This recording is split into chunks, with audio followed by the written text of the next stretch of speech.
Hello again, everybody. Chris Whitten here. I am certainly glad to be back with you today. I'm sorry that it's been a bit of a long break. We've been pretty busy around these parts. I've been doing a lot of gigs here lately and just staying really busy. But I'm glad to be back with you. Hopefully I can get back on schedule with these videos. So first and foremost, I'd like to ask you, if you haven't already, please go down below, like, subscribe, share. You can click that little bell icon, and you will receive a notification anytime I upload new content. So for today's video, I want to talk a little bit about how do you get started as a musician. So let's say you spent the last couple of years learning to play guitar, fiddle, whatever, you name the instrument, and you've reached a point that you feel comfortable enough that you want to get out and play with other people.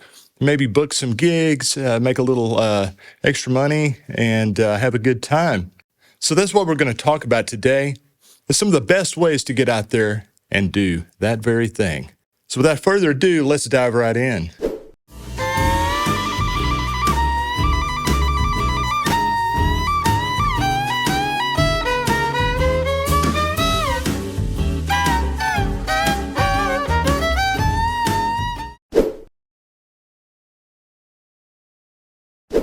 So let me preface this by saying the best way I know to approach this is to just pretend like you haven't done any of these things yet, which in all likelihood you probably already have connected with other musicians in your area and stuff like that, maybe gone out and done a few jam sessions, done some picking, some open mics, something like that. But for the sake of this video, I'm going to just pretend like you haven't done any of these things. I'm going to pretend like you've been under a rock, which is fine, or in your closet practicing every free second that you get, just working on your chops and learning how to play your instrument. The first thing I would recommend doing is to get out there. A large component of playing music, either professionally or just for fun, if you're going to be out in the community, if you're going to get out and play gigs and play with the other people, you have to meet these other people. You need to network. You need to meet other people. You need to talk to your local musicians. I'd recommend going into your local music store. If you haven't, just find somebody sitting in there playing, or talk to somebody who works there. 9 times out of 10, the employees at a music store are all musicians themselves. And typically they know what's going on around town, and depending on what you're trying to accomplish, they'll probably know somebody that can help you. And I would also say, never pass up an opportunity to play. If somebody is willing to let you get on stage with them, do it. Get up there. And if you can, at all possible, I do a lot of this stuff I still do to this day. I love to get on stage with people. I love to jam. I just love to play music. But I also, if I have my preference, I prefer to be the weakest musician on stage. I want to be the weak link, because whenever you surround yourself with greatness, you're going to rise to the occasion. And, playing with great players is what's going to make you a better player. I would also recommend frequenting venues. Go check out all your local venues, any place that's having live music. Go listen, go support the local music, and talk to those musicians as well. Just start filling it out. Find out. Obviously, you probably really don't want to walk up to somebody and ask how much they're making for a gig or something like that. But, you can just ask, what do you think of this place? And stuff like that, just to kind of get a feel for the room, the environment, and your local scene. Never be afraid to ask questions. Most musicians are very, very helpful. And this is the type of business, yes, you can go get a degree, you can go to Berkeley, so on and so forth, but it's like probably most things in life, in legal parlance, they call it de jure and de facto. De jure would be the way something works on paper versus de facto being, how it works in real life. And quite often, those are not necessarily the same thing. The music business is much more like a trade in that fashion. You typically are going to spend a lot more time working with somebody, with older musicians, people that have a little more experience, a little more technical ability, and so on and so forth, to grow, to become better at what you're doing.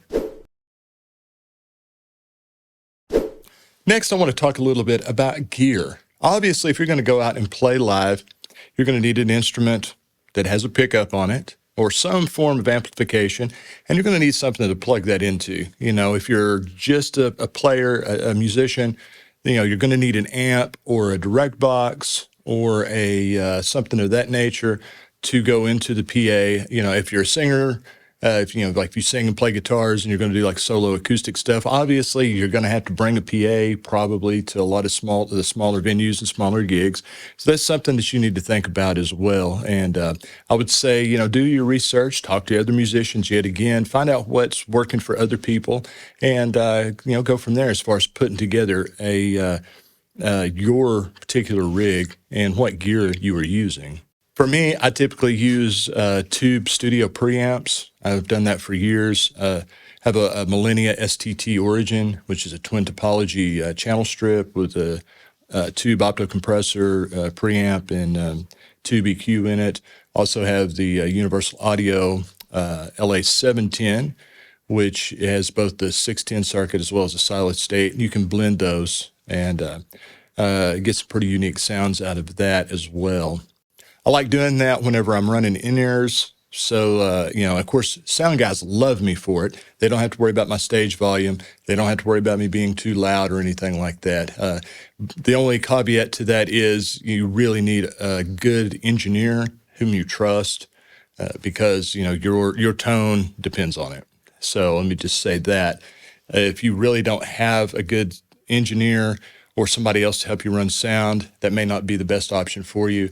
Like I said, it just works for me. But I also carry a little, over the years, I've carried either a powered speaker or here lately I've been carrying a little Fishman loud box, which I've been greatly impressed with. And I just use that for some stage volume to monitor for myself so I can hear myself, just in case I don't get a decent monitor mix or, heaven forbid, I don't get a monitor at all, which does happen sometimes.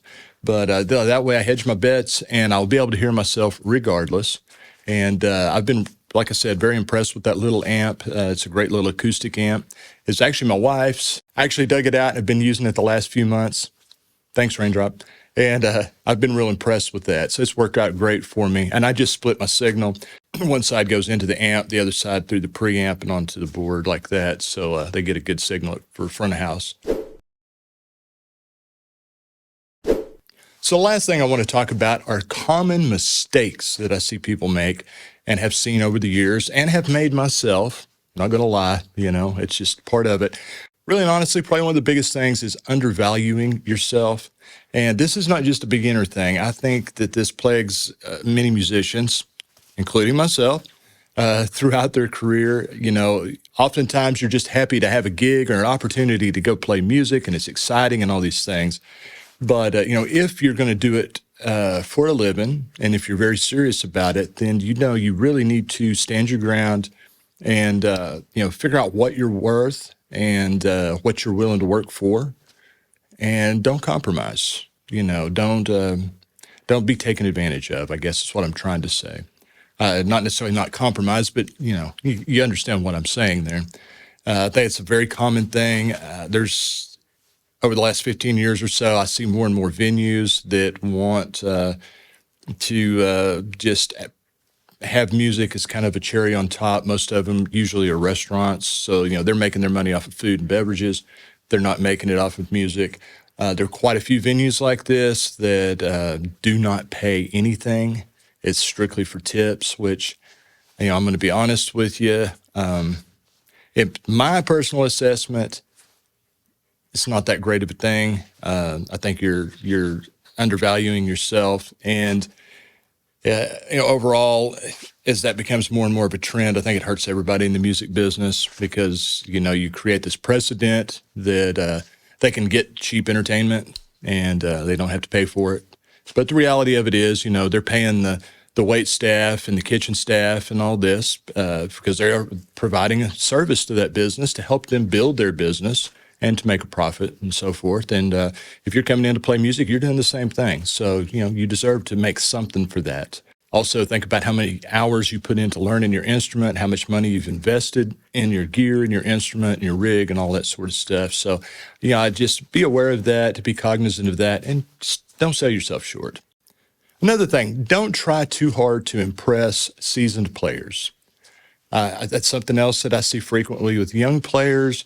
Of course, everybody wants everyone to like them. I think musicians probably more so than your average person, but the reality of it is, I can tell you from experience and what I have learned over the years is that an older, seasoned musician, they're not judging you. I mean, probably 9 times out of 10, they've seen a lot of great players throughout their life and throughout their career, and you're probably one of them, you know, and you're doing a good job and all those things. They probably don't think about it a whole lot one way or the other, and don't feel like you're going to impress them. That's the bottom line. Just, do the best you can, do your job, do what's expected of you and so forth, and listen and be willing to learn.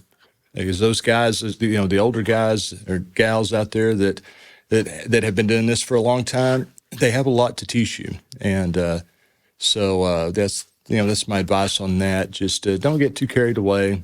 Another really big one, and we're all prone to this, when you first start playing, you learn all the notes, and then you try to play all the notes all the time.